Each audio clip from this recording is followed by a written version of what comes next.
thing is that we're all so different, and you Yeah. experiencing completely different systems and manifestations than I, your friends, everybody does. Mhm. So I think we have to move away from this green pharmacy type attitude. Now, I did actually want to ask you about the vaginal microbiome too, because it's a new research and there's a little bit of funding behind it. So can you talk about somebody has recurrent thrush or how to prevent UTIs? I know that's definitely the specific genetic composition as well, but Yeah. could you go into that a little bit?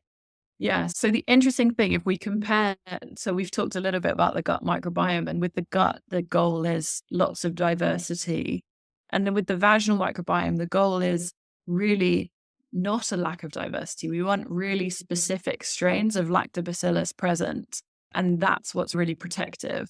And there's, it's really interesting. If somebody does have cases of recurrent thrush or something like BV, so bacterial vaginosis, very often we see it coming back at a particular point in the cycle every month.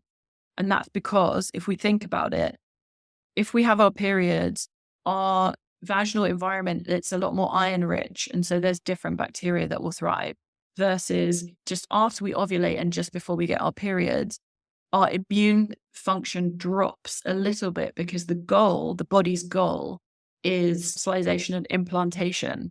And so it lowers our immune system a little bit. So very often what we see is people will get this kind of recurrence of symptoms just after they ovulate and just before their cycle. And that would tie it to that dip in their immune function. Or if they're getting it during their period, it's to do with bacteria that are thriving on iron. So in terms of improving the balance, I think root cause, we want to find out why is there an imbalance? And actually this is where estrogen comes in quite a lot. So estrogen, a really estrogen rich environment really helps lactobacillus to thrive. And so if we're getting a lot of infections, do we need to think about what are the rest of our hormones doing? And is that influencing the environment? But also we can look at short-term probiotic use to improve the terrain, as it were. So we can look at things like lactobacillus. There's a really particular strain of lactobacillus rhamnosus that is really good for the vaginal microbiome. And there's some really great brands out there that there's two in particular that I can think of that I recommend to clients. One of them is Optibac and the other one is In Vivo. If you're in the UK, really good vaginal microbiome probiotic. We also want to figure out, is it recurrent thrush or is it recurrent BV? Because there are slightly different approaches that we would take. And if it is thrush, for example, then do we need to think about a fungal overgrowth in the gut as well that is then translocating to the vaginal microbiome? Does this as well fit into that piece of preventing for HPV and so forth, particularly younger girls? Yes, it definitely can do. So what we want is this really robust lactobacillus rich vaginal microbiome because that is really protective against things like HPV and other infections as well. That's fascinating. I didn't really realize how the species would change during your cycle. Like that is quite remarkable how quickly. And of course, it does happen like that. And it just shows how every day and every moment we're changing and the importance of really tuning into your body, starting with digesting things slowly, because you might digest things differently one day with stress or where your mind is involved. The impact of stress is wild. I had a client recently and we did two microbiome tests quite close to each other. And there was a really big stressful event coming up. And the digestive function, the drop in enzyme production was so remarkable. And just seeing that in real time was incredible. So it's really significant, the impact of stress on our digestive function and then as a result on the microbiome. And stress, we've gone in and out of stress in this whole conversation, but we haven't quite specifically spoken about the mechanism, how it affects your hormones and what happens. So you mentioned an incredibly stressful event, but what about just everyday city life living, family life living, emotional, mental stress? What is happening to your body, your hormones, your microbiome then? Yes, the cumulative impact of chronic stress. Um, so we can see it in with when we look at somebody's adrenals, for example. So that the adrenals are responsible for producing cortisol and adrenaline, so our main stress hormones. And what we can see is that we can go through phases where we respond to a stressor. So we have a really significant response. But if we have lots of perceived stressors all the time, then sometimes we see just an elevated level of cortisol across the board. And then eventually what happens is that the body has this feedback mechanism where it says we can't deal with high levels of cortisol all the time. That's not healthy for the body. So it downregulates everything. And that's when we start to see this burnout, like exhaustion picture. And that is what's coming back a lot, especially post COVID. I'm seeing it a lot. We haven't really processed the stress from that. So the impact of stress on our hormones is that if our body is in a stress state, it perceives that it's not a safe environment for procreation. And so therefore it's not putting as many resources into those hormonal fluctuations that we would normally see. It's not putting as many resources into follicular health, egg health, all of those kind of things. So the resources get redirected. And from a microbiome perspective, taking it back to digestion, if resources have been diverted away from digestion, then we're seeing food not being digested as well because our digestive function, our digestive capacity reduces. And so we see a shift in the microbiome. But stress hormones themselves have an impact on the microbiome. So we can also see that lowered levels of beneficial bacteria in people reporting stress. So there is an impact in the levels of the helpful bacteria as well. And then I think stress is something that it increases with tolerance. So, for example, a lot of people, you'll ask them if they're stressed, they're not stressed, but then their labs tell them something different. So I think we now are so cut off from our body that we don't really realize we're in stress because most people don't think they're stressed. But then you look at their labs or all of the symptoms that they've just told you, and there's that awareness piece. So I wonder if you could speak about that. We talk about stress a lot, and people are maybe in denial of how it affects their biology. Stress is so tricky. Hmm. Exactly like you've just said, often people's baseline is up here.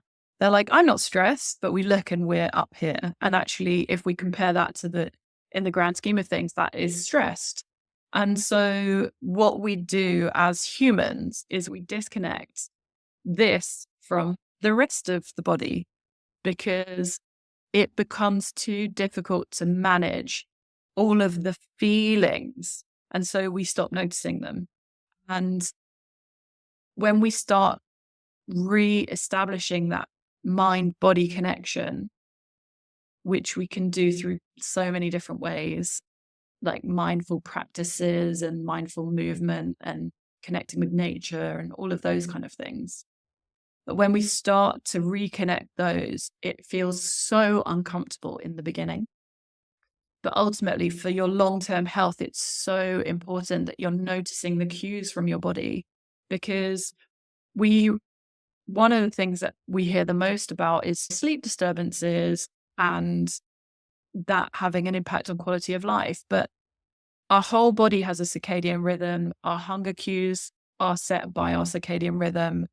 When we go to bed, when we wake up, all of these things. And so if we've completely disconnected from our stress response, we are not living in rhythm. We've completely removed ourselves from it. So you just mentioned those simple things. And I have noticed those people when I do teach yoga and meditation, it's I'm not into that. I can't do that. I've got to go punching. And Yep. it's very much that A-type personality because there is that uncomfortability with feeling because it's the same as if you're someone that's hyper on the go, you go on holidays and you become sick, don't you? Yeah. But it's that disconnection there. So I think the first pieces of helping people to connect to their bodies is going in nature, doing some breathing, kind of nervous system regulation things. Is that what you recommend? It's exactly what I recommend. It's why I set up the retreat exactly for that, to create this space where you are really able to tap into your nervous system, but in a really safe space as well. And all of the decision making is taken away from you, because as you show up, you're brought to the space. All your meals are prepared for you. There's a program of things that you can participate in if you choose. But really, it's about that nervous system regulation. Can you talk to us about a little bit about your retreat and retreats in general? Because I think now there's a lot of awareness, they're not hippie, and it is a priority and something to do to retreat from life so you can be taken care of. I think that's it. It's the being taken care of. I created it because it was exactly what my clients needed. And even for the clients that don't come along, sometimes we do instill retreat modes on a protocol that they put in place at home. So that will be things like a slow morning, eating breakfast within an hour of waking, not having any caffeine on an empty stomach, connecting with nature in some way, possibly journaling if that is something that they're open to, breathing exercises. And it's scheduling these all as part of your day so that you're taking these little micro breaks away from your stress response and nourishing that nervous system. And with the retreat, it's such an opportunity to create the space for people and really help foster deep rest. Because when we live in a city, we've got artificial lights, we've got noise. I can hear the traffic, you can hear your neighbors, and your brain is constantly vigilant. Whereas if we're in this kind of safe space in nature, but we haven't had to organize it, we don't have to map read to get there, it's that logistical stress is taken away from you. It's just such an opportunity for kind of calmness and dropping into your body. And that deservingness piece, I think as women, I notice an archetype that I don't deserve it, or you have to look after everybody. I just wanted to go back to something that you mentioned. We have hormesis with biohacking and things like that. So stressing the body, which is a stress, but a stressor can be good for your body. But I know there's fasting principles and ice cold therapies and sauna and hit that. What have you seen in women who participate in these practices? Do you suggest them as well? I'm so glad you brought that up, because I know that they're so trendy, but you have to get the basics in place before you can biohack anything. So many people don't have the basics in place. If you're not sleeping, you're not chewing your food, you're not providing enough time to rest, you're not taking downtime before sleep. So some people, the only time they rest is they're trying to get to sleep, and then they're wondering why it takes so long to get to sleep. We need to get our body down off our stress horse.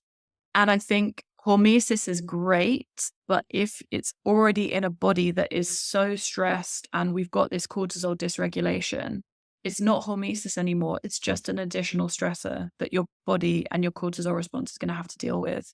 And so I would encourage people to really focus on the nurturing rest and the soft side for a few like very concentrated weeks before they start thinking about, oh, okay, am I in a place to biohack? I really like that because I think a lot of people are using biohacking because it gives them more energy, it makes them feel good, and a lot of the time for weight loss. I know weight loss is a big piece and we don't have much time to talk about it, but I wondered if you could maybe speak a little bit about that. Doing the softer arts and removing the stress will help you lose that little belly around the middle is what a common.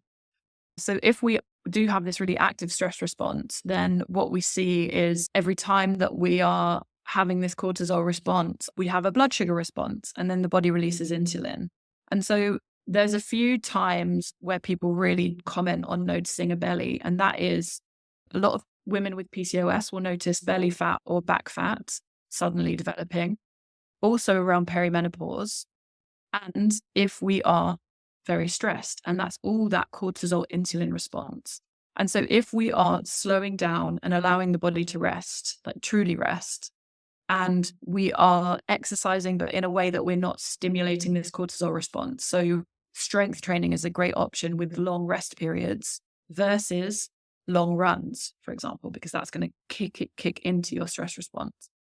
And also, undereating is one of the biggest crimes against humankind. Essentially, if we are not consuming enough energy, our thyroid thinks we're in danger and it's not going to let us lose any weight. And so that's another thing I see is we really need to make sure that we're nourishing ourselves and not depriving ourselves. I think that's the biggest thing. It's we have to, our women, our biology is completely different, and medicine is only showing us that now, unfortunately, with all of these symptoms and chronic illnesses that we're experiencing. So we really have to change the game, don't we? What's 3 takeaways that you want our listeners to leave with? If you have symptoms that are impacting your life, just because a doctor has told you they're normal does not mean that you have to live with them. So if you have something that is impacting your quality of life, you deserve help and to figure out what's going on. Stress is, I feel like a fraud saying it because I've said stress is my biggest weakness. But learning how to manage your stress is one of the most important things for your physical and mental health long term. And consider whether you're feeding your microbiome, because I think often small tweaks can make a really big difference. And if you think about, am I feeding my microbiome? You're also just going to broaden the nutrients that you are coming into contact with as well. It's a whole, like, another DNA platform inside your body. I just also want to quickly go back to, you've spoken a lot about testing, but I didn't actually dive into that. So